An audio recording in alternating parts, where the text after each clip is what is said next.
Bonjour à toutes, bonjour à tous. Je vous souhaite la bienvenue sur cette chaîne YouTube que j'ai grand plaisir à animer à chaque rencontre que nous avons sur cette chaîne créée il y a quelques années pour échanger autour de sujets, de thèmes qui nous concernent, en tout cas qui demandent parfois une compréhension nouvelle.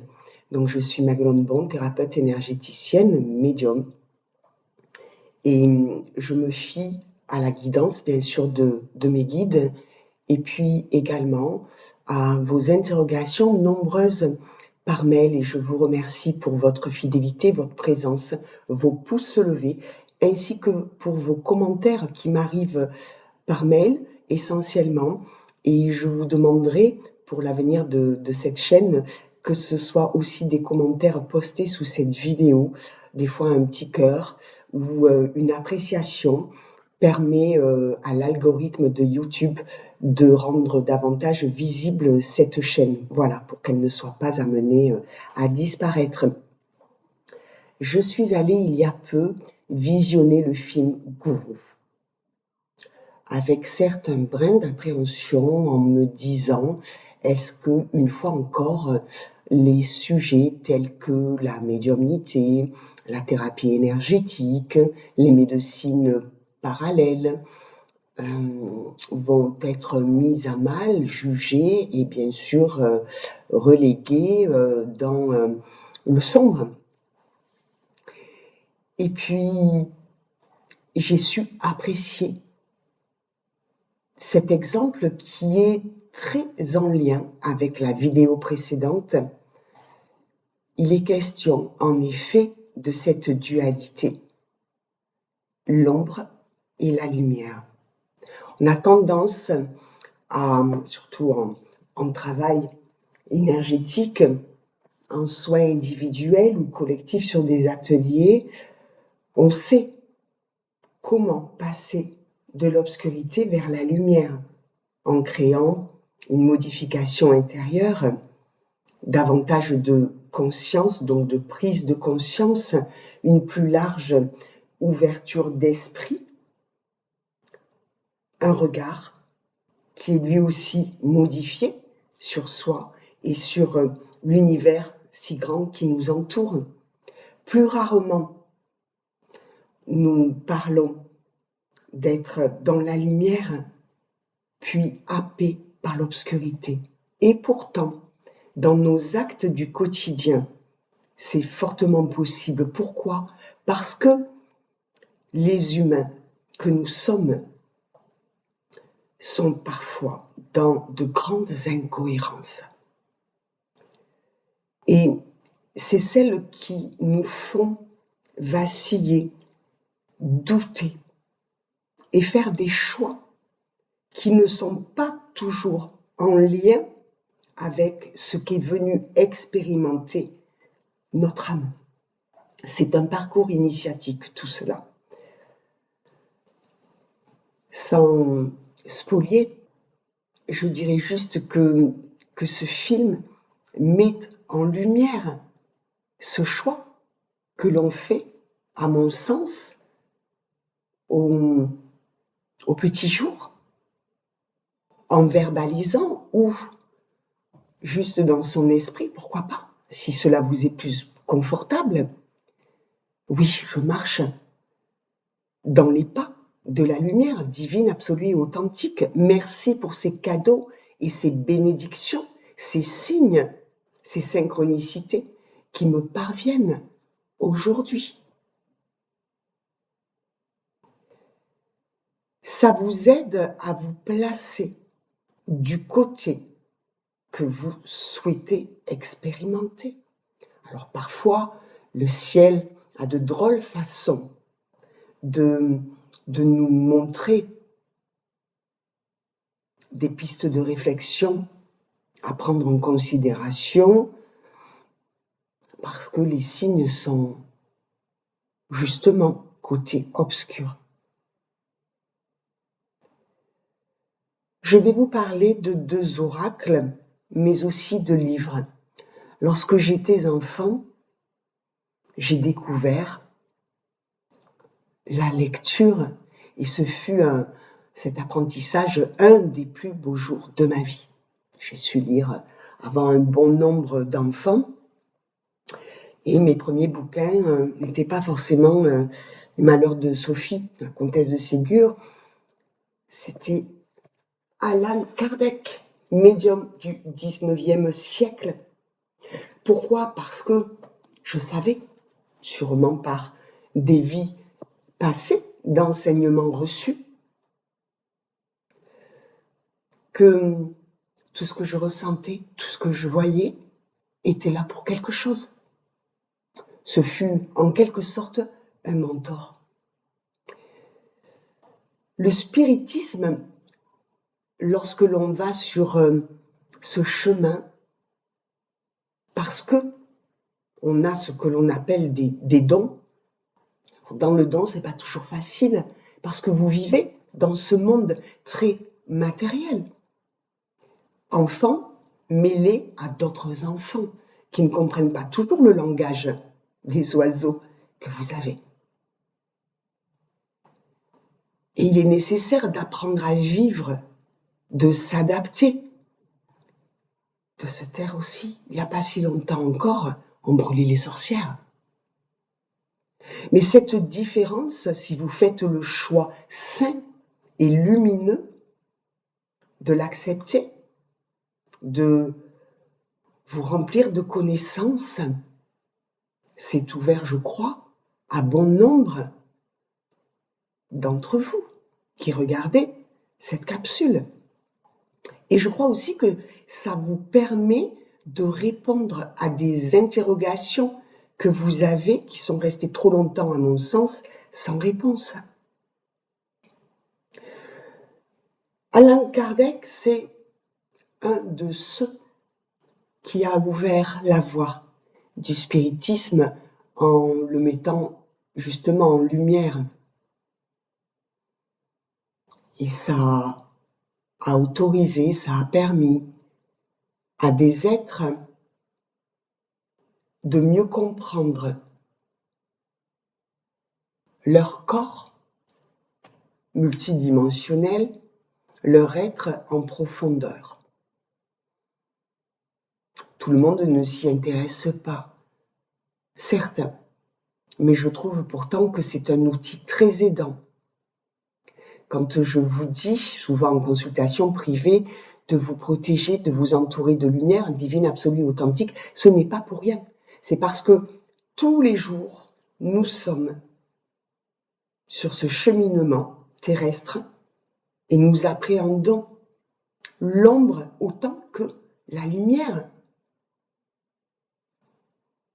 Cette dualité, si nous voulons arriver à mieux la comprendre et donc la gérer d'une autre manière,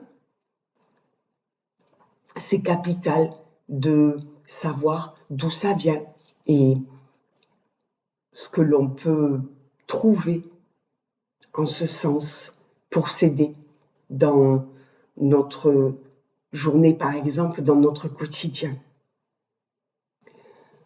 Je pense que, en tant que passeur d'âme, je suis un phare, un guide pour moi-même déjà.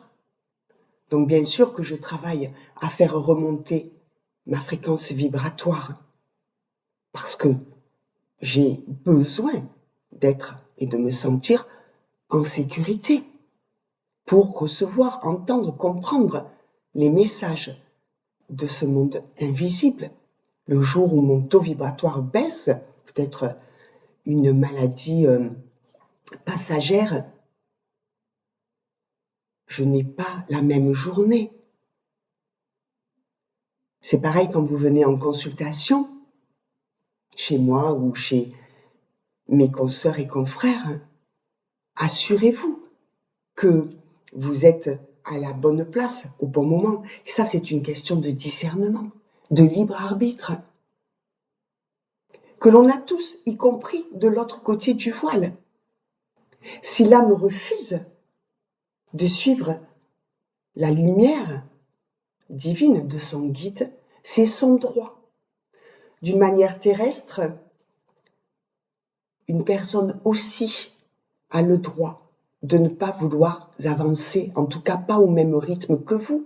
Donc, ne vous en souciez pas outre mesure. Faites le travail pour vous-même. Et vous verrez que, en ce sens, c'est déjà très puissant parce que ça va modifier l'intérieur, mais aussi l'extérieur. Je vais vous citer un passage du livre Le Secret qui est derrière moi. C'est intéressant. Pour manifester ce que tu désires, peu importe ce que c'est, tu dois suivre le protocole en 3 étapes du processus de création. La première étape est de demander à vos anges, à vos archanges, aux défunts, au Christ, quelles que soient vos croyances, à l'univers si grand. Il te faut avoir une vision très claire de ce que tu veux. On en a souvent parlé. La deuxième étape est de croire. Croire que ce que tu désires est déjà en toi, en ta possession. Et la troisième étape est de recevoir. Lorsque tu te sens aussi bien que si tu avais reçu ce que tu voulais, tu es aligné sur la bonne fréquence. Et c'est à ce moment-là que tu recevras. Évidemment, pas lorsque l'on demande à vivre telle ou telle situation sur tous les plans et que, pourtant, on refuse ce cadeau, cette lumière. Parce qu'on doute, on a des peurs. Voilà. L'intérêt de se faire accompagner, c'est ça. C'est de s'ouvrir au champ des possibles, avec l'esprit ouvert, le cœur ouvert, la communication fluide, parfaitement alignée entre ce que vous pensez, ce que vous vibrez. Deuxième chose concernant Allan Kardec, c'est ce jeu. Je trouve que les cartes sont très parlantes. Bien sûr, je les ai nettoyées, purifiées, je les ai trouvées il y a peu. Parce que ça aussi, c'est important. Comme on fait sa toilette, de nettoyer son lieu de vie avec de la sauge, du palo santo. Comme ici. La pièce est remplie de la fumée encore visible de la sauge que j'ai déposée au sol. Pensez-y aussi lorsque vous vous douchez. Je me lave de tout ce que j'ai vu et entendu et qui ne m'appartient pas. Nous commençons par les cartes de cet oracle. Je vous mettrai toutes les références sous cette vidéo. Pensez bien aussi à regarder la guidance intuitive qui est sous cette barre d'infos ainsi que mes coordonnées pour une consultation, un rendez-vous privé. Nous allons voir les différents thèmes qui sont abordés ici et qui concernent notre impératrice et notre empereur. Qui sont-ils? Vous pouvez les prendre d'une manière individuelle ou alors vous êtes un duo, peut-être collaborateur, collaboratrice, employeur, employé, complètement indépendant, retraité. Cela peut vous parler directement si vous êtes une polarité féminine ou une polarité masculine. Alors, je vais vous les montrer après. La prêtresse.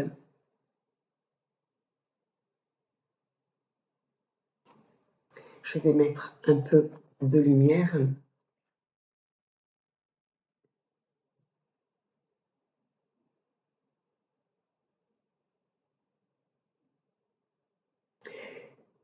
Dame de pique.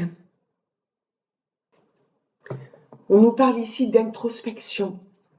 Alors, ça peut correspondre aussi au masculin, ne vous fiez pas à ces archétypes. Voilà, vous prenez uniquement ce qui résonne en vous, en votre cœur. On nous parle d'introspection, d'une volonté que vous avez ou qui a pu commencer un petit peu plus tôt déjà, de fouiller à l'intérieur de vous pour voir ce qui peut être cloché ou avait besoin d'être justement purifié, nettoyé, réaccordé, réaligné. On vous parle d'une prise aussi de confiance. Dans la lecture que j'ai ici, vous essayez de comprendre des sujets qui peut-être vous étaient inconnus, méconnus auparavant. Il y a des choses qui vous intriguent, vous êtes dans la volonté de comprendre, peut-être pour mieux communiquer, mieux recevoir aussi les signes, la symbolique.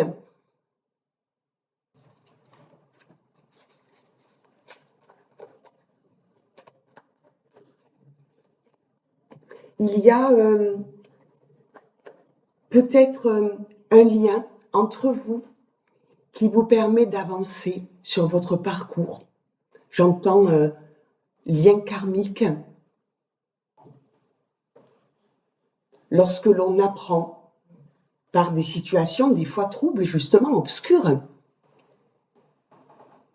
et le fait que vous soyez en relation, quelle qu'elle soit, une fois de plus, ça va vous aider à grandir, à mieux comprendre, à dépasser, à vous relier à vos émotions aussi. Deuxième carte, la canne, le pommeau, soutien. Vous vous soutenez. Alors si vous vous êtes récemment rencontrés, ou j'allais dire même peu importe, vous allez être l'un comme l'autre soutenus dans cette relation. Un véritable soutien qui va être relié à une entente qui ne sera pas parfaite, mais qui sera là pour que vous puissiez justement apprendre et vous détacher peut-être de prismes de pensée limitantes, d'anciens paradigmes, de choses qui n'ont plus lieu d'être pour votre avancée. Et tel que je le ressens là, c'est valable pour les deux. Ne craignez pas vos différences, faites-en justement une force, le 2 de carreau.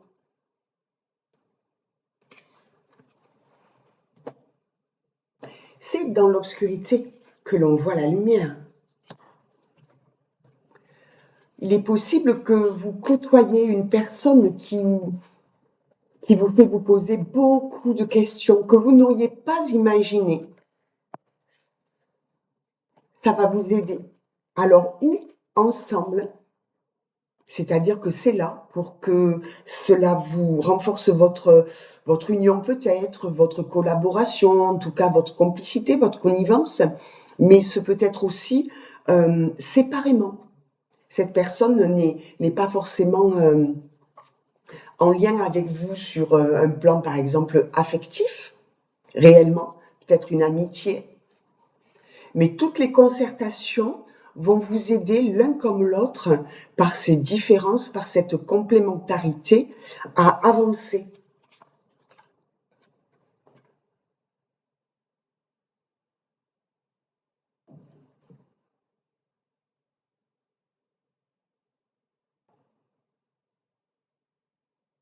Le débrouillard,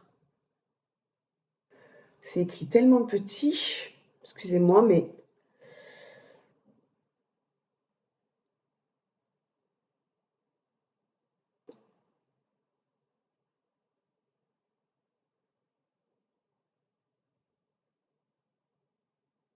l'adaptation. Excusez-moi, j'ai mis du temps parce que je reçois aussi des messages. Ce temps est venu. de saisir les opportunités qui se présentent face à vous et de vous adapter. Pas de suradaptation, on en a déjà parlé, mais de vous adapter à ce qui est ici et maintenant. Ne vous défaussez pas. Ne ravalez pas ce que vous avez envie ou besoin de dire. Ne faites pas croire non plus le contraire de ce que vous pensez. Adaptez-vous au monde en restant dans votre intégrité, dans votre alignement. Allez, peut-être une dernière. Alors, le format est super parce que quand on n'a pas de grandes mains, c'est très bien pour tirer les oracles, ce format-là. Par contre, c'est vrai que l'écriture, je trouve que c'est toujours petit. Allez, 2 cartes. Le salon. On vous parle d'amitié, de chaleur. Il y a un chat posé sur un siège. Peut-être aussi que cette connivence va se trouver au niveau de vos échanges, de conversations remplies, peut-être sur la voie de la spiritualité, justement. Il y a de grandes conversations au coin du feu et vous vous sentez bien au contact de cette personne, même si il y a un côté mystique et mystérieux qui ne vous dérange pas, mais est difficile justement à comprendre.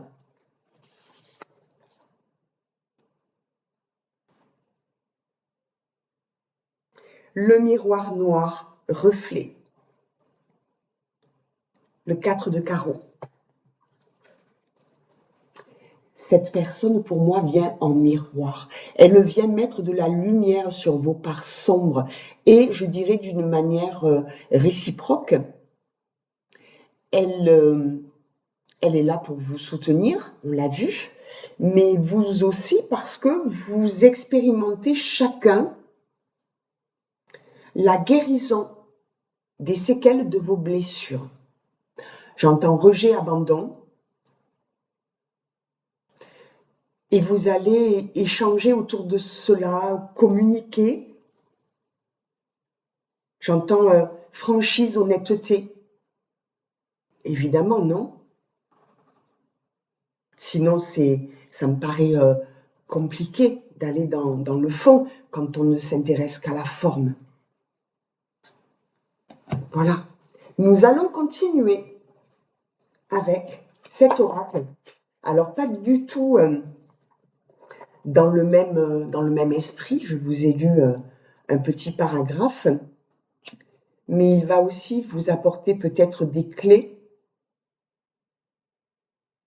parce que c'est vous et vous seul, dans votre libre arbitre, qui décidez d'ouvrir les portes. Et il faut savoir que les portes, on les ouvre les unes après les autres.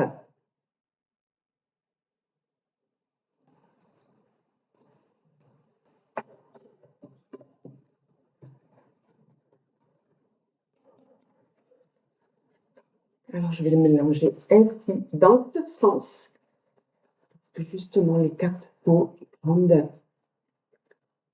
pour le format.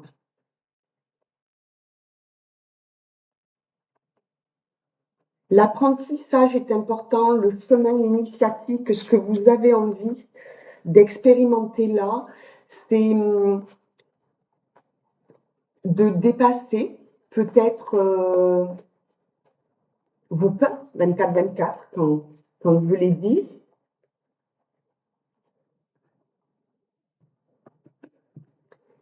Tes émotions créent ta réalité. Rappelle-toi que l'inquiétude crée davantage d'inquiétude. Le malheur crée davantage de malheur. La peur crée davantage de peur. Si on est dans la peur, on n'est pas dans l'amour. Mais rappelle-toi aussi que la joie attire la joie, le bonheur attire le bonheur et l'amour attire l'amour. À vous de choisir, j'entends. La vie est sans effort. Lorsque tu agis pour concrétiser quelque chose, cela peut te sembler difficile, comme si tu nageais à contre-courant. Mais lorsque tu agis pour recevoir, c'est comme si tu te laissais, porter par le courant, sans effort. C'est la sensation d'être en parfaite harmonie avec l'univers. L'adaptation.